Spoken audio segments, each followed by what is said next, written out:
Welcome back to Just Me and the Watch. I'm so glad you could join me once again, and I hope life is treating all of you well. As always, remember to like and subscribe, and feel free to share my channel. We're going to be discussing an homage manufactured by a Chinese brand today, and the watch this piece pays tribute to, it's connected to a really complicated and morally gray ladies' man with a patriotic sense of duty to Queen and country. Of course, I'm talking about James Bond, Ian Fleming's international man of mystery, super spy, and lady killer. 007 has been a fashion icon since he first appeared on the big screen, and every movie release has inspired countless articles and reviews full of styling tips and clothing and accessory lists in order to help the common man try to capture some of that MI6 swagger.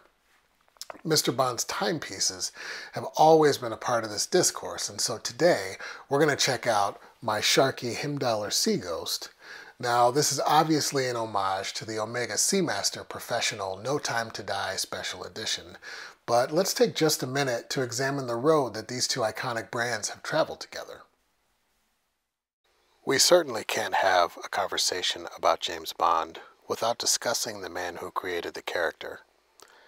Ian Fleming was a real-life British naval intelligence officer during World War II, operating under the designation 17F.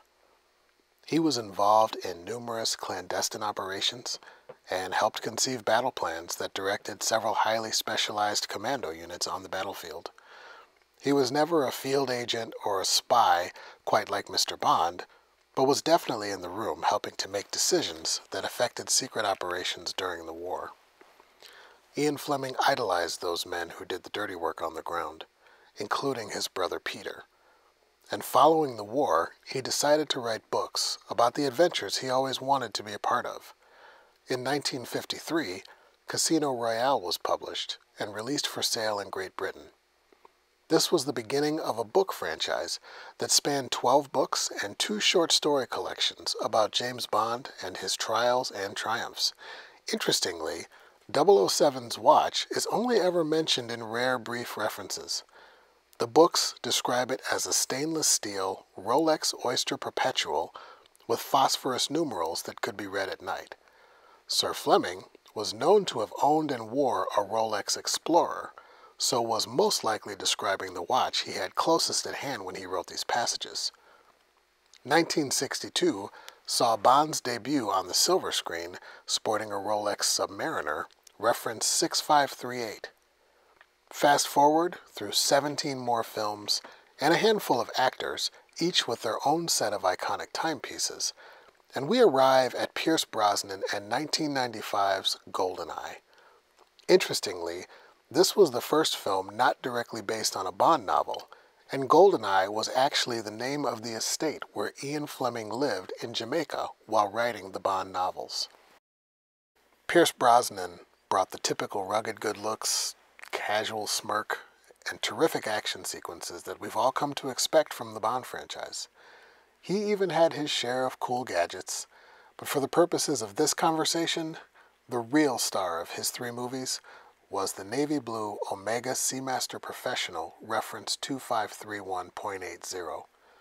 The quartz version was used in GoldenEye, with the chronometer certified automatic versions used in The World Is Not Enough and Tomorrow Never Dies.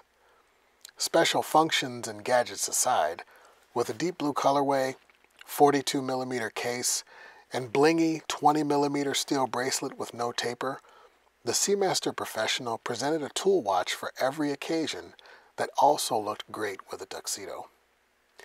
Next up, we have Daniel Craig stepping in for a turn in 2006's Casino Royale. Throughout his 5 films over the next decade and a half, Craig's Bond would wear a variety of Omega timepieces from the modern Seamaster line, each one more up to the task than the last. It was his final watch, though, that's caught our attention for today. Omega allowed Craig to provide input into the design of this Seamaster Professional, and together they set about creating a robust tool watch with no date and no polished surfaces.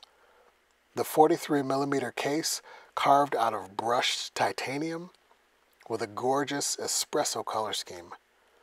The bezel and dial, both made from an anodized aluminum, designed to develop a rich brown patina over time. The cafe au lait colored lume in the indices and hands give the watch a weathered vintage vibe, and the whole thing, set off by the Seamaster wordmark printed in red at 12 o'clock and the crow's foot emblem at 6 o'clock, as a nod to the very real relationship between Omega and the British military.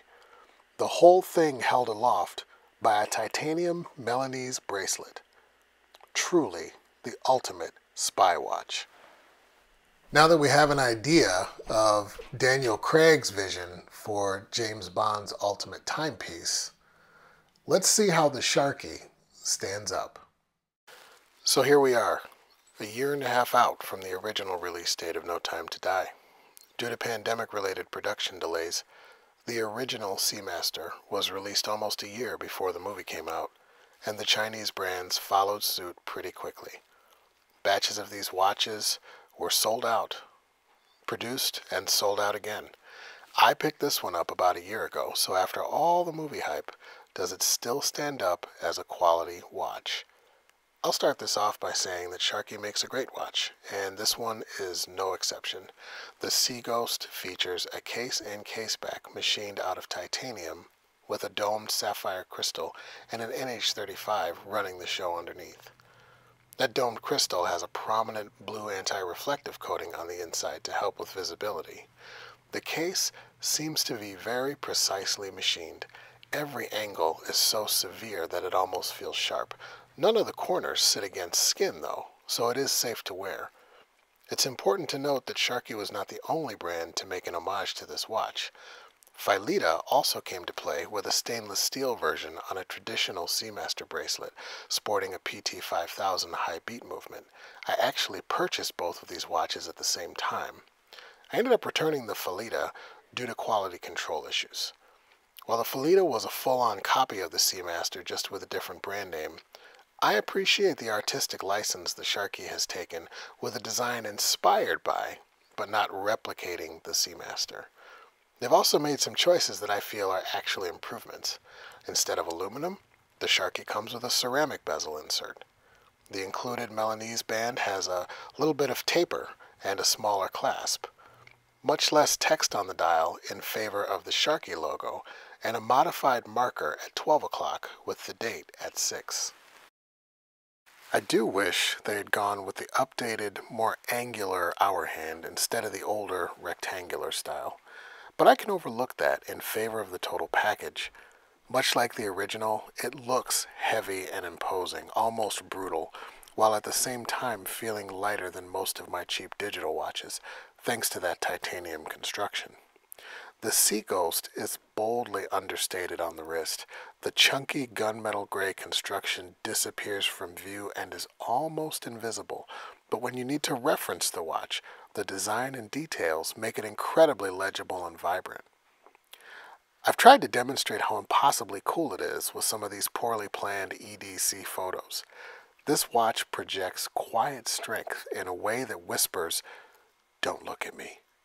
At 42 millimeters wide, 13.5 millimeters thick, and a lug-to-lug of 49.5, you would think the Seaghost would wear large, and it does look huge when you look directly at it, like a dinner plate shouting the time at you, but it fades away on the wrist as soon as you look away. Like a gray man making a strategic exit, light, comfortable, and almost invisible. At the time of my purchase, through a combination of coupons and during a sale, I picked this up for under $200 on AliExpress. Currently, it seems to be running between $220 and $230. I've enjoyed this watch so far, and I would make this purchase again. It's also available in a pretty wide variety of different colors from the manufacturer. There you have it. A look at Heimdallr's vision for the ultimate spy's tool watch. Hope you enjoyed this one. Don't forget to like, subscribe, and tell your friends about me. I'll see you next time.